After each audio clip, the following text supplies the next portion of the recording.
They say a home run is worth 1,000 words, or is that a picture or a pitcher? Well, tonight we're going to talk about the 5 longest home runs of 2024. I'm going to ask Eric who he thinks will lead in home runs next year, and we're going to talk about 4 pitchers on the rise that could see action, as well who MajorLeagueBaseball.com said would be the Astros' lead candidate to get Rookie of the Year in 2025. Let's go right now. Yiner Diaz, this is Locked On Astros. Hello and welcome to Locked On Astros, your daily Astros podcast. Here are your hosts, Eric the Man Heisman and Brett H-Town Wheelhouse Chansey. We are Locked On Houston Astros, and we update you joys for a daily Locked On Astros podcast.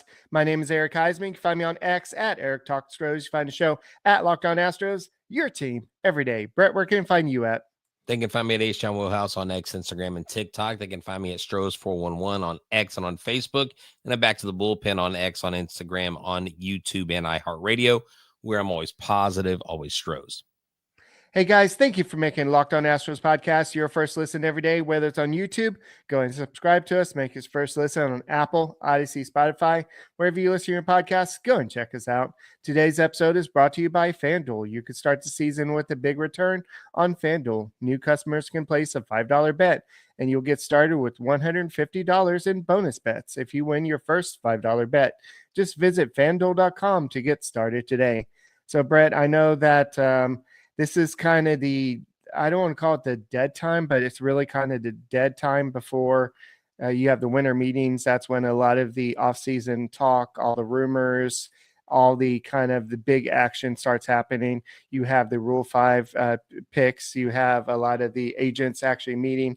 I know you talked about in last show, you talked about the possibility of Juan Soto actually signing sometime around the winter meeting. So we don't know that for a fact, but I think the teams have put their best foot forward in terms of Juan Soto.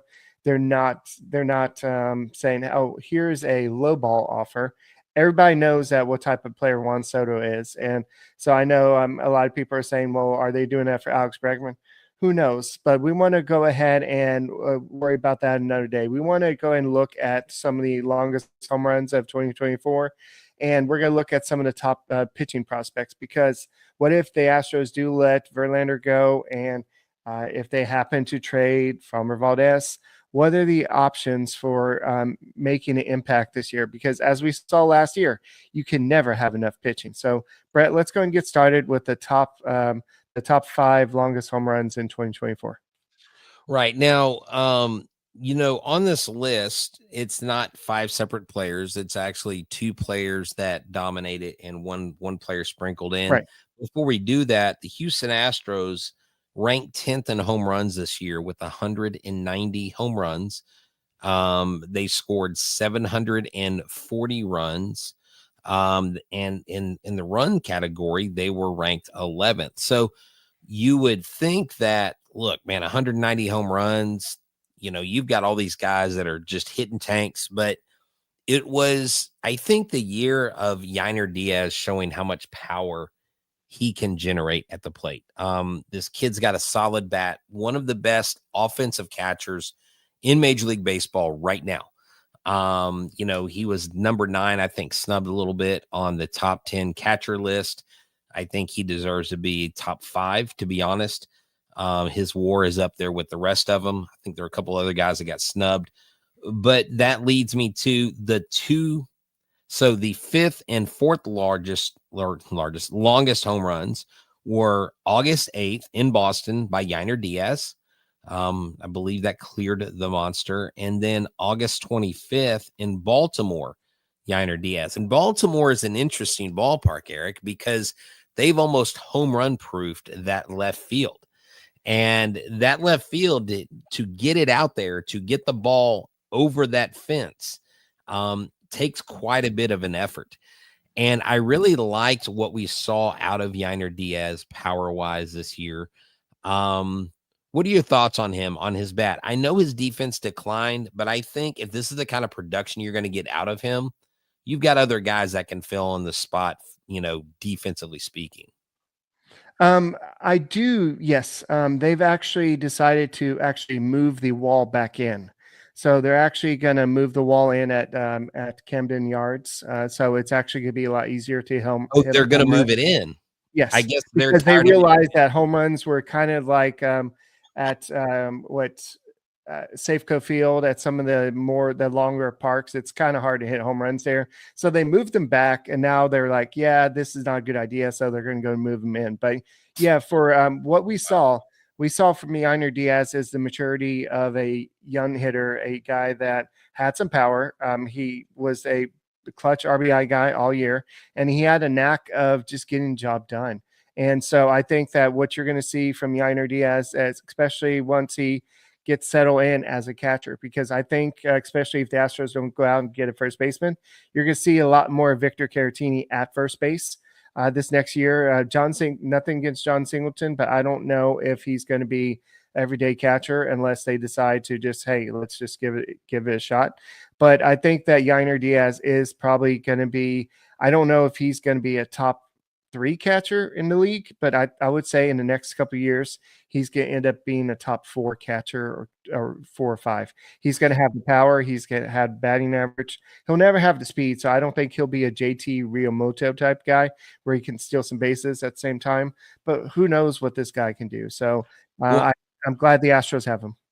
yeah, exactly. And what I like about Eric, the top 5 home run hitting Astros go Jordan Alvarez 35, Bregman 26, Altuve with 20. So you had 3 guys hit 20 or more.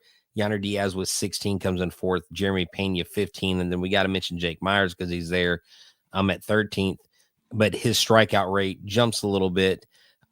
These guys, Eric, all had under like 17% strikeout rate or less. You would like to see Jordan Alvarez type numbers with the walk rate at 10%. All the other guys were 4 to 7 points below that. But what I like about Yiner Diaz as well is his OPS plus this year was actually, that is not his OPS plus. That is his WOBA. But I know his OPS and OPS plus was actually up this year. His offensive WAR was in double digits. So you have a catcher with that power ability. I think this next year he could easily hit 20 home runs. But the third longest home run is by none other than Kyle Tucker in Mexico City, Mexico, 456 feet. Kyle Tucker's not even in the top 6, and I really believe the absence in the lineup and the shattered leg had a little bit to do with that. But this guy, when he's healthy, Eric, is an easy 30-plus guy. He's not a guaranteed 30-plus guy. The next guy I'm going to talk about pretty much as a lock for that. But Kyle Tucker, do you think this next year, with it being his quote-unquote walk year, his real last year under contract, do you think you're going to see Kyle Tucker have a resurgence, more so staying healthy, hitting home runs, 25, 30, maybe 40 home runs in 2025? Yeah, when he's healthy, he's a top 5 player in the league. I think that a lot of people drafted him in fantasy baseball last year for that purpose, but I think the only thing that helped holding him back last year was shattering his leg, even though it was a deep bone bruise. That's what they called it. But we all know at the end of the day that it was a fractured leg bone or whatever it was. And so it was just something where it robbed him of a possible run for the MVP. He was competing with some like Juan Soto, some other big names at that time. Right. But I think that Kyle Tucker is going to have the extra motivation, especially with this being his free agent walk year. He's going to be like, I saw what Juan Soto got last year. I want to get that type of money. I'm that type of player, and I think that I could do that for another team. So I think that he's going to go out there and have a monster year, and it's going to do nothing but help the Houston Astros. So, and by the way, before we go to break, I think that the Astros should play a whole lot more games in Mexico City. I think that because of a lot of the population in Houston, they would draw well. I think that the way they played there, they would play well. And I don't say play half their games there, but I would like to see this as a yearly occurrence. Real quick, before we go to break, let me correct this because I didn't think it was right, but I was looking at it. He actually hit 23 home runs in 2024.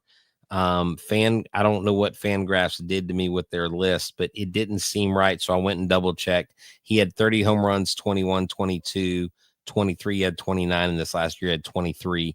I think he easily hits 30 plus this year if he does that. So I just wanted to correct the record before we move to the break. All right, guys. Thank you for making Locked On Astros podcast your first listen every day. FanDuel.com is a place you need to go to place all your bets this season. That's right. Coming up Monday night, we've got the Broncos and the Browns. Before you say that's not a great matchup, the Browns upset the Steelers last week. Can they do it again? And if you bet that first $5 bet on Cleveland with a plus 210, then you would win $150 in bonus bets. That's right. Get the app. Why? Because anytime you get a hunch middle of the game, you can check out the latest stats, live play-by-play, and so much more on the same game where you place your bets. Go to FanDuel.com today just to join. Again, $150 in bonus bets if you win your first $5 bet at FanDuel.com. Never waste a hunch and make every moment more with FanDuel, an official sportsbook partner of the NFL. Hey guys, thank you for making Locked On Astros podcast your first listen every day. Whether it's on YouTube, go ahead and subscribe to us. Make us first listen. Apple, Odyssey, Spotify, wherever you listen to podcasts, go ahead and check us out. We're trying to get to 15,000 subscribers before the end of the year. We got about 30 days to do it, so we need you to tell a friend to help us out, to help us reach our goal. The Astros didn't reach their goal of getting back to the World Series this year, but maybe in 2025 they will. But right now we're looking at the top home runs in 2024, the longest home runs. And somebody just mentioned the last two. I think we still have not exactly. Yeah, exactly. So Alvarez hit the same 2 home runs, the longest home runs of the year for the Astros in the same game, 461 feet. And, Mexico was kind of like Coors Light. Actually, it's not Coors Park Light, it's Coors Park Senior, because that is the tallest stadium in the Western Hemisphere. But the Astros took advantage of it. I mean, if you're going to hit dingers, why not hit them in Mexico City, right? In the mountains. I mean, from what I hear, that ball is somewhere rolling around in the mountains down, like nearing one of the rivers or ravines, probably headed out to bigger waters. But Jordan Alvarez, Eric, this guy right here he is an absolute animal. And if there's any reason why Astros fans have anything to be hopeful for or thankful for, it's the fact that Jordan Alvarez is our guy. Jordan Alvarez is just one of the most intimidating baseball players that I think the league has seen in a long time. And when you look at his totals, when you look at Alvarez, what he's done just year after year since he's been here, he broke into the big leagues, Eric, hit 27 home runs in only 87 games, just a monstrous pace. And then 21, he hit 33, 22, 31, 23, 31, 24, 35. I mean, this guy's already up to 164 home runs. He is pacing home runs at a Hall of Fame pace. This guy, of course, he would like to contribute more. I think having him in that 2 hole kind of hurts his RBI chances. This guy should have well into 150 RBIs. I don't want to see him hitting second next year. I want to see him hitting third or fourth, getting more guys in at the plate. But Eric, whenever he gets up to the plate, you're just like, what's he going to do next? Yeah, but it worked for them in the playoffs this year, right? I mean, him batting second. I'm kidding. You mean where we lost both games to we got swept? Yeah. So, but let's not focus too much on the past. We got to move on to the future, and at some point, we got to move on without Justin Verlander. I know we tried to move on without Justin Verlander. Then they traded 2 more prospects to get him back because the Astros literally love Justin Verlander. So they seem to keep on trading for him. So at this point, they're trying to decide, hey, Do we really need Justin Verlander? If we don't, which prospects are we going to look at for this next upcoming season? I think one of them that we're going to talk about almost made his major league debut last year in game 162 that was rained out, and that also cost Jose Ramirez of the last stolen base, or was it home run or stolen base? I think it was stolen base to get the 40-40 season. But Ryan Gusto is probably a guy in your list, right? Well, actually, I didn't put him on this list, but yes, he is one of the guys that will impact 100% from the minor leagues. I was looking at more the guys that have been in their system. Ryan Gusto is a guy that I think without being said, without being added, he is definitely one of those that is going to make it. And I'm looking at guys that played AAA baseball last year. Again, Ryan Gusto's in there automatically. And the two guys that I think two guys I know you're going to see almost certainly is Colton Gordon and AJ Blueball. Okay. But there is another guy that was called a fast rising prospect, and he was that by Astros Future. Jimmy Price wrote a great article back in April on him. And Kenny talked to me about Logan Van Way, and Logan Van Way, Eric, this guy's 25, 26. He's a big body pitcher, right-hander, can throw a lot of strikeouts. Last year in 24 had 98 strikeouts, and he did that in 72 and 2/3 innings. This guy's got big stuff. And because he's 6'2", 188 pounds, 205 pounds, because he is 25, going on 26, and because he's got big arm action, I think Logan Van Way may be one of the first people, because I think relief pitching is going to be a bigger need and has more holes, but Logan Van Way is going to be one of these guys that you're going to see. So who I want to focus on is the first guy is the guy that the Astros protected from the Rule 5 draft, and that was Colton Gordon. Eric, he was 8-2 in Sugarland last year.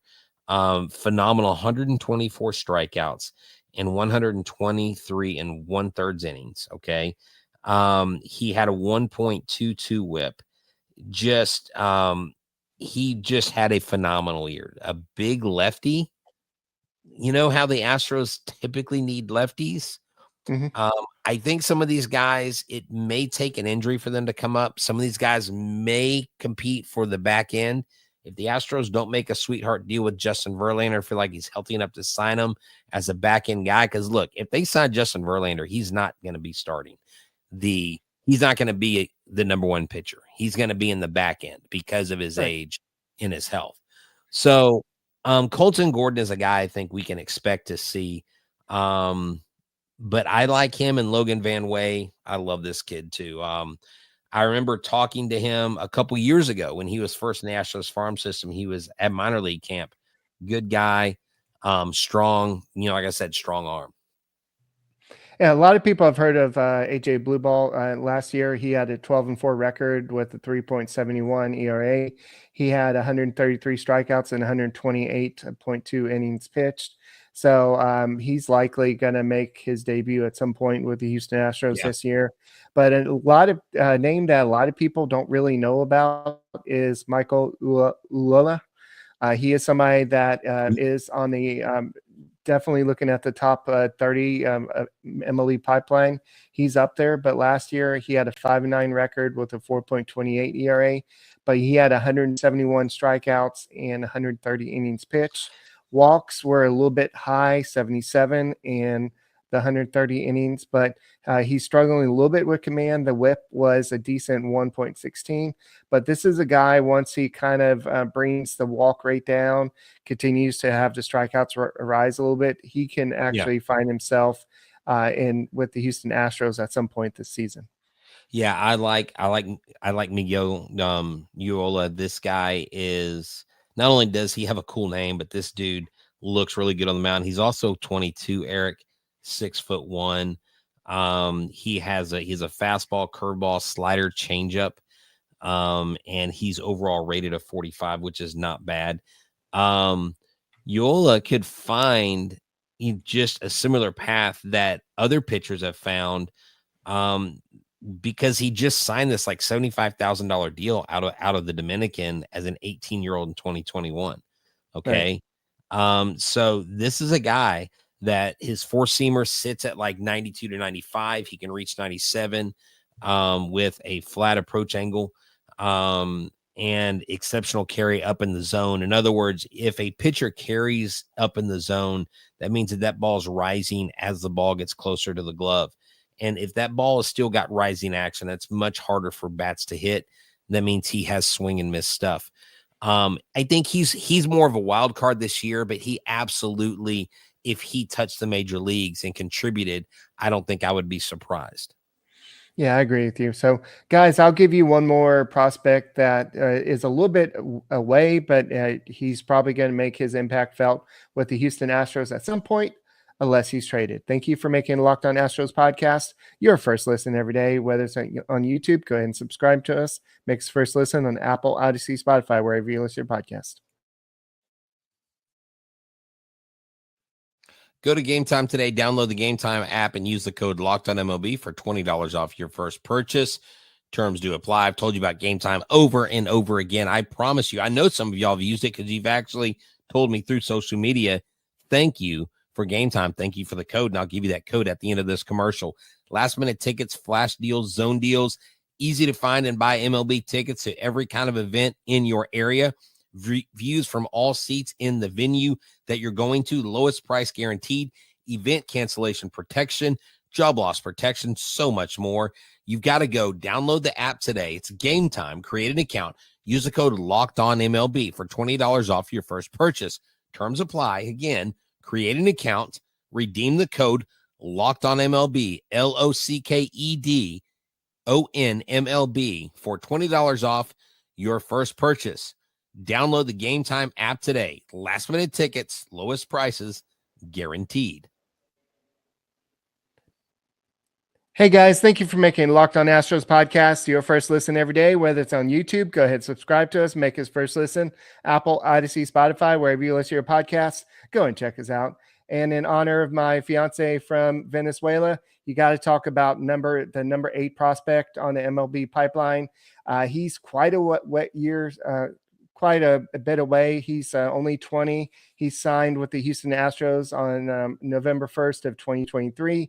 But Anderson Brito, he's actually he's rated a 60 on the fastball, 50 on curveball, 60 on the slider, 50 on the changeup, 50 on the control. Overall, 45. But this is a guy that if he's able to. He's 5'10", so he's a little bit short. But this year, he did well compared to some of the guys we talked about. I apologize, Anderson.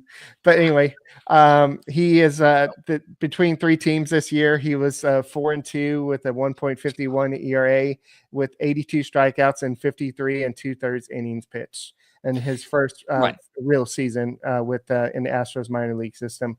So this is a guy that possibly could be a fast riser. He started 9 games. He pitched in 15 games. I know the Astros do the piggyback system, so that could be an issue. But this is a guy that could rise quickly, especially in the bullpen because of his arm. So we'll see what happens down the road. Yeah. I don't think we'll see him this year though. No, not this year. Yeah. 2027. 2027 is his arrival to end. He is only 20, so they're definitely going to slow walk this guy for sure. But Ethan Pecco could make an impact on this club before he does. But there are so many now. There's a guy. His name is Alimber Santa. Okay, he was not protected in the Rule 5 draft. You have Jose Fleury, who could make an impact on this team at some point. Rhett Kuba was not protected in the Rule 5 draft. And so, we've got some decent pitching prospects out there, but I'm really most excited about Gordon, about Blue Ball, and about Van Way. I think these guys are going to really contribute. Of course, Ryan Gusto, I think, goes without saying. You know, the Astros are signing younger players right now, signing 19-year-olds. Right. They're doing their homework. They're doing their job. But MLB.com, Eric, said that, you know, they picked one player from every club that could be rookie of the year in 2025. And what do you know? They picked Melton, our guy, our center fielder, the center fielder of the future, possibly. Now, that would mean he would have to get enough games in to be considered a rookie. I don't see him coming up like Jordan Alvarez did and making the impact he did midway through the season. And, you know, he had the June call up and he came up and he basically played half the season and won rookie of the year. But Jacob Melton could be a guy that if for whatever reason he gets a chance in big league camp and he shows up and they happen to put him on the roster, if he plays enough games and it's his rookie campaign, he is the most likely, they say, to win rookie of the year. But it also could be Colton Gordon, AJ Blueball, someone like that as well. That would get some votes. Yeah, I think that it depends on who's really hot in terms of the other teams, in terms of top prospects and what type of year they had. I mean, it took somebody coming out of the Pirates system, Paul Skeens, to top the guy in the Padres. I can't think of his name right now. You're about Jackson Merrill? Jackson Merrill. Yeah, Jackson Merrill had a heck of a year. But yeah, Paul I think he just came out and just crushed it. I think he got overlooked a little bit. I think it stinks that Jackson Merrill, but I do still think that some of these awards at times are popularity contests. I mean, humans vote and people have favorites, and that's hard to shy away from in any league. Yeah, so to go back to Melton, I think it actually is very plausible that he wins the Rookie of the Year this year. Just hypothetically, let's say the Astros don't re-sign Alex Bregman. They don't go out and make any additional signings. They don't bring in somebody to play third base. They don't come in, they don't get somebody to sign first base. You're going to have probably Alvarez not playing the outfield anymore. What if Jake Myers can't hit anymore? Or what if he can't play that much anymore? What if Chas McCormick is Chas McCormick from last year? Yeah. So he may be getting a lot more playing time than we think. What if Kyle Tucker is not fully? I'm sure he's going to be healthy, but we don't. Oh, come on. Hold on, Eric. Hold on, Eric. Hold on. I'm just saying there's a lot of what hold on. You're throwing everybody off the train tracks just to get Melton Rookie of the Year. Devon may be playing third base a lot more this year. So Shea Whitcomb may be playing for third base. So there could be an opening for somebody like Jacob Melton to get a lot of playing time. The Astros may try to slow play it until the Super 2 deadline, but in June. No, and I get that, but Kyle Tucker doesn't have to do something bad for him to get up here. No, I know. Melton's a center fielder, right? But look, at the end of the day, we have to ultimately trust the guys that get paid the big bucks to make these decisions. And I know a lot of people don't, but you've got to look at what's going on this offseason. I don't see them signing a big name at third base. I don't see them signing a declining infielder. I mean, their core is either leaving or getting older, and they need to really, really get younger. It took me until number 87 to find Jacob Melton in the top 100 prospects in all the league. And he's on there. There's one. There's one. Every other team has 3 or 4, it seems like, in the top 100. It's insane to see the Astros not in that position. And, I was asked last night on a podcast a friend of mine did, and he asked me like what I thought of Dana Brown's job and what he's done. And I said, I think he's done a good job. But, one of his jobs is to build the farm system. He hasn't really done much to build the farm system, but the system that the Major League Baseball has right now, we've been top in the league. We've been making the playoffs. So those top 10 guys, those top 20 guys, we don't get a shot at. We don't get a shot at those guys. Mm-hmm. And the system is flawed in that if you're good, you're screwed for a long time. So the Astros, unfortunately, have to have a really down year to get a really good top pick or to get several top picks. And that's just kind of how it's going to be. The rich are going to get richer. The bad teams are going to get the players. And watch, you're going to see a team like the Royals, I think, is going to pass up the Orioles at some point this next year. The Royals are a team that I'm really like kind of keep my eye on. They're in the Central. They could dethrone the Guardians next year because of their capital, because of their rookies, and because of Bobby Witt Jr. Okay, we'll see about that. But there's definitely a lot of just a lot of teams that have a lot to prove next year. The Yankees, what type of team are they if Juan Soto goes somewhere else? So that's a big question. Like they got to the World Series, was it because of Juan Soto? So it's a lot of situations that we need to look at, but we got all offseason to talk about this. I think that Jacob Melton is going to be a big key to the Astros season next year, and I think that they're going to be relying on him a lot. This is not the same Astros anymore. This is going to be a team that's going to have to rely on some of the younger guys. You're going to see Shea Whitcomb play a lot. You're going to see DeZenzo play a lot. You're going to see somebody like Melton play a lot. And there's a whole bunch of names that we could talk about throughout the whole offseason. But one name I would like to see eventually, it may not be anytime soon, but Kenny Gomez is a guy that we needed to really. Yeah, he's still got a really long. He's got a 2027 arrival date. So, yeah, but Luis, I think you'll see Luis Baez before you see him. But hey, tune in tomorrow. I'm doing the reveal. I did the first day of the Advent. I got a Matt Olson nice list, so we'll see if we get any Astros nice list. You know, if I get some Astros cards in this, I might have to do some giveaways, but here's the cards that I got. Go watch YouTube shorts every day. Got the Topps MLB advent calendar. Be doing that every day in December leading up to Christmas. All right, guys, thank you for making Locked On Astros podcast your first listen every day, whether it's on YouTube. Go ahead and subscribe to us. Go ahead and check out Locked On MLB, and we will see you tomorrow. Go Astros. Yiner